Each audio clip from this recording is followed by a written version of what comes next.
Hello students, welcome to Akash Telugu YouTube channel. So మీకు తెలుసు మనకి next month May 4th NEET exam ఉంది. So ఇవాళ మనం లాస్ట్ 14 years నుండి నీట్లో బయాలజీ సబ్జెక్ట్లో ఎస్పెషల్గా బాటనీలో ఏ చాప్టర్స్ నుంచి ఎక్కువ నెంబర్ ఆఫ్ క్వశ్చన్స్ అడుగుతున్నారో మనం డిస్కస్ చేద్దాం. అలాగే ఈ చాప్టర్స్ పైన రోజు నేను మీకు క్లాసెస్ తీసుకుంటాను. సో ఫస్ట్ ఇక్కడ మీరు చాప్టర్స్ చూస్తే మేజర్గా నీట్ యూజీలో కవర్ అయిన questions first chapter molecular basis of inheritance, తరువాత principle of inheritance and variations, next sexual reproduction in flowering plants, morphology of flowering plants, cell the unit of life, cell cycle cell division, biological classification, anatomy of flowering plants, plant kingdom, biodiversity and conservation, and last ecosystem. So స్పెసిఫిక్గా మనకి ఈ chapters నుంచి ఎక్కువ number of questions అడుగుతున్నారు నీట్లో. So ఇప్పుడు మనం last 14 yearsగా ఈ chapters నుంచి ఎంత వెయిటేజ్గా మనకి క్వశ్చన్స్ పర్సంటేజ్ కవర్ అయ్యాయి ఒకసారి చూద్దాం.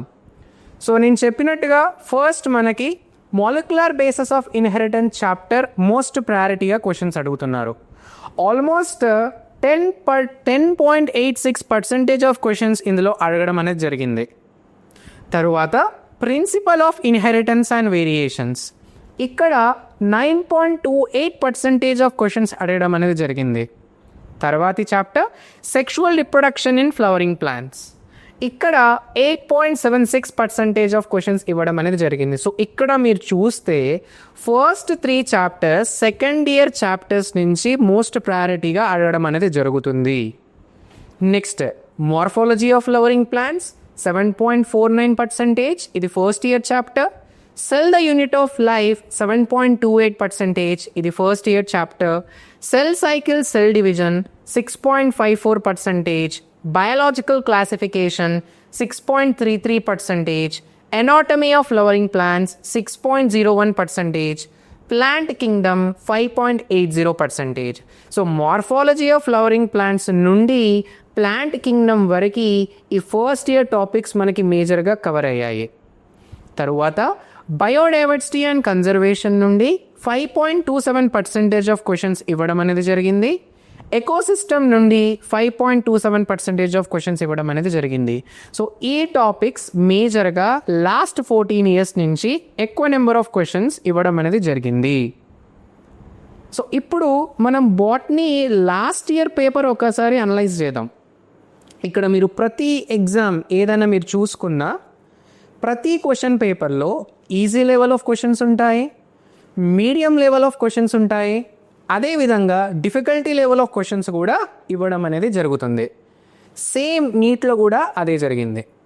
సో ఇక్కడ నీట్ 2024 పేపర్ బాటనీ ఎస్పెషల్గా మీరు గమనిస్తే ఇక్కడ డిఫికల్టీ లెవెల్ నుండి easy level to moderate questions కొన్ని ట్రికీగా కూడా ఇవ్వడం జరిగాయి. అన్ని క్వశ్చన్స్ బాటనీలో మీరు స్పెసిఫిక్గా చూస్తే ఆల్మోస్ట్ ఎన్సీఆర్టీ బేస్డ్గానే ఇవ్వడం అనేది జరిగింది. ఒక 2 క్వశ్చన్స్ తప్పించి బియాండ్ ది లెవెల్ ఆఫ్ ఎన్సీఆర్టీలో ఉన్నాయి. నెక్స్ట్ ఇక్కడ క్వశ్చన్స్ ఎన్సీఆర్టీ లైన్కి ఫ్రేమ్ లాగా కనబడింది మనకి. కంప్లీట్లీ ఎన్సీఆర్టీ లైన్స్ మనకి స్ట్రైట్ ఫార్వర్డ్గా క్వశ్చన్ పేపర్లో ఇవ్వడం అనేది జరిగింది. ఇక్కడ ఈక్వల్ నెంబర్ ఆఫ్ క్వశ్చన్స్ ఇచ్చారు. Both 11th and 12th classes రెండు ఈక్వల్గా కవర్ అయ్యాయి. అండ్ మీరు ఇక్కడ చూస్తే కొన్ని ఫ్యాక్ట్ బేస్డ్ కొన్ని కాన్సెప్ట్ బేస్డ్గా ఇవ్వడం అనేది జరిగింది. Match the following type questions డామినేటెడ్గా ఉన్నాయి బాటనీ సెక్షన్లో. మీకు తెలుసు like last year NEET paper గత 2-3 years నుంచి మీరు చూసుకుంటే section A and section B లాగా డివైడ్ చేశారు. కానీ మళ్ళీ ఇయర్ నుంచి ప్రీ కోవిడ్ లాగా మనకి క్వశ్చన్ పేపర్ ఎలాగైతే నార్మల్ ప్రతి సబ్జెక్ట్లో 45 క్వశ్చన్స్ ఇవ్వడం అనేది జరిగిందో ఈ ఇయర్ కూడా సేమ్ అలానే జరుగుతుంది. సో ఇక్కడ లాస్ట్ ఇయర్ ప్రకారం మీరు చూసుకుంటే section A and section B బేస్డ్గా మల్టిపుల్ స్టేట్మెంట్ బేస్డ్ క్వశ్చన్స్ ఎక్కువగా ఇచ్చారు. అండ్ కొన్ని డయాగ్రమాటిక్ క్వశ్చన్స్ కూడా ఇవ్వడం అనేది జరిగింది నీట్ బాటనీ యూజీ ఎగ్జామ్లో. And at the same time majority of the questions మనకి జెనెటిక్స్ చాప్టర్ నుంచి ఇవ్వడం అనేది జరిగింది. సో ఇక్కడ జెనెటిక్స్ అనగానే మీకు మ్యాక్సిమం తీసుకోవాల్సిన chapters principles of inheritance and molecular bases. So ఈ చాప్టర్స్ నుంచి ఏవైతే మనం అనుకున్నామో మెజారిటీ ఆఫ్ క్వశ్చన్స్ మనకి ఇచ్చారు. సో ఇప్పుడు నేను ఎంతవరకు క్వశ్చన్స్ ఈజీ లెవెల్ అడిగారు, మోడరేట్ లెవెల్ అడిగారు and difficulty level of any number of questions వచ్చాయి ప్రతి ఒక్క చాప్టర్లో ఒకసారి మనం చూద్దాం, స్పెసిఫిక్గా బాటనీలో.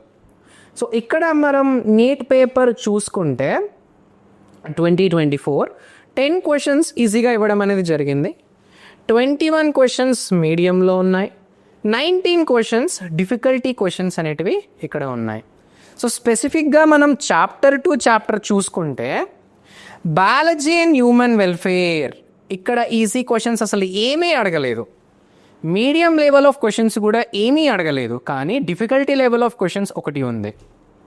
తరువాత సెల్ స్ట్రక్చర్ అండ్ ఫంక్షన్ మీరు ఇక్కడ చూసుకుంటే ఈజీ లెవెల్ ఆఫ్ క్వశ్చన్స్ 2 ఉన్నాయి, మీడియం లెవెల్ ఆఫ్ క్వశ్చన్స్ 4 ఉన్నాయి, డిఫికల్టీ లెవెల్ ఆఫ్ క్వశ్చన్స్ 2 ఉన్నాయి. అంటే ఓవరాల్గా సెల్ స్ట్రక్చర్ అండ్ ఫంక్షనల్ లో మనకి ఆల్ టుగెదర్ 8 క్వశ్చన్స్ ఇవ్వడం అనేది జరిగింది. డైవర్సిటీ ఆఫ్ లైఫ్లో 3 క్వశ్చన్స్ ఇచ్చారు. ఇక్కడ ఈజీ లెవెల్ ఒకటి ఉంది, డిఫికల్టీ లెవెల్ ఒకటి ఉంది అండ్ మోడరేట్ లెవెల్ కూడా ఒకటి ఇవ్వడం అనేది జరిగింది. ఎకాలజీ స్పెసిఫిక్గా మీరు చూసుకుంటే 3 క్వశ్చన్స్ ఈజీగా ఉన్నాయి, ఒక క్వశ్చన్ మీడియంలో అడిగారు, 4 క్వశ్చన్స్ వచ్చేసి మనకి డిఫికల్టీగా ఉండడం అనేది జరిగింది. సో ఎలాగైతే నేను చెప్పానో లాస్ట్ స్లైడ్లో జెనెటిక్స్ నుంచి మేజర్ క్వశ్చన్స్ కవర్ అయ్యాయి, ఒకటి ఈజీ లెవెల్ వచ్చింది and 4 medium level of questions వచ్చాయి and 7 difficulty level of questions ఇవ్వడం అనేది జరిగింది. సో మీరు మ్యాక్సిమం ఈ చాప్టర్ నుంచి ఎక్కువ నెంబర్ ఆఫ్ క్వశ్చన్స్ అనేటిది ఇవ్వడం జరుగుతుంది. సో ఇక్కడ ఈ చాప్టర్ పైన ఖచ్చితంగా మీరు ఫోకస్ చేయాలి. ప్లాంట్ ఫిజియాలజీ మీరు చూసుకుంటే ఇక్కడ ఈజీ క్వశ్చన్స్ 2 ఉన్నాయి, మీడియం లెవెల్ ఆఫ్ క్వశ్చన్స్ 4 ఉన్నాయి, డిఫికల్టీ లెవెల్ ఆఫ్ క్వశ్చన్స్ 2 ఉన్నాయి. And reproduction and sexual reproduction మీరు చూసుకుంటే ఇక్కడ easy level of question 0 and medium level 2 and difficulty level 1 and structural organisation of plants అంటే ఎనాటమీ. సో ఇక్కడ మీరు చూస్తే ఈజీ లెవెల్ ఆఫ్ క్వశ్చన్స్ 1 ఇచ్చారు, మీడియం లెవెల్ ఆఫ్ క్వశ్చన్స్ 5 ఇచ్చారు అండ్ డిఫికల్టీ లెవెల్ క్వశ్చన్ 1 ఇచ్చారు. సో ఓవరాల్గా ఎక్కువ నెంబర్ ఆఫ్ క్వశ్చన్స్ ఈజీగా ఉన్నాయి, 10 ఉన్నాయి. ఇక్కడ మ్యాక్సిమం నెంబర్ ఎక్కువ నెంబర్ కవర్ అయ్యాయి మనకి మీడియం లెవెల్లో, అంటే ఇక్కడ 21 క్వశ్చన్స్ ఇవ్వడం జరిగింది అండ్ డిఫికల్టీ లెవెల్ 19 ఇవ్వడం అనేది జరిగింది. సో ఇది ఓవరాల్గా chapter to chapter paper analysis. So ఇప్పుడు మీకు నీట్ నెక్స్ట్ మంత్ ఉంది, అంటే ఆల్మోస్ట్ మీకు ఇంకా ఒక 15 to 16 days ఆఫ్ టైం ఉంది. సో ఈ లోపల మ్యాక్సిమం ఈ చాప్టర్స్ మీద కవర్ చేస్తే మీకు నీట్ ఎగ్జామ్లో ఎక్కువ మార్క్స్ రావడానికి మంచి ఛాన్సెస్ ఉన్నాయి. సో నేను ఈ చాప్టర్స్ పైన మీకు ప్రతిరోజు క్లాస్ తీసుకుంటాను. సో నెక్స్ట్ వీడియోకి మీరు ఫాలో అవ్వండి. ఏమైనా డౌట్స్ ఉంటే మీరు కామెంట్ చేయండి కామెంట్ బాక్స్లో. So thank you.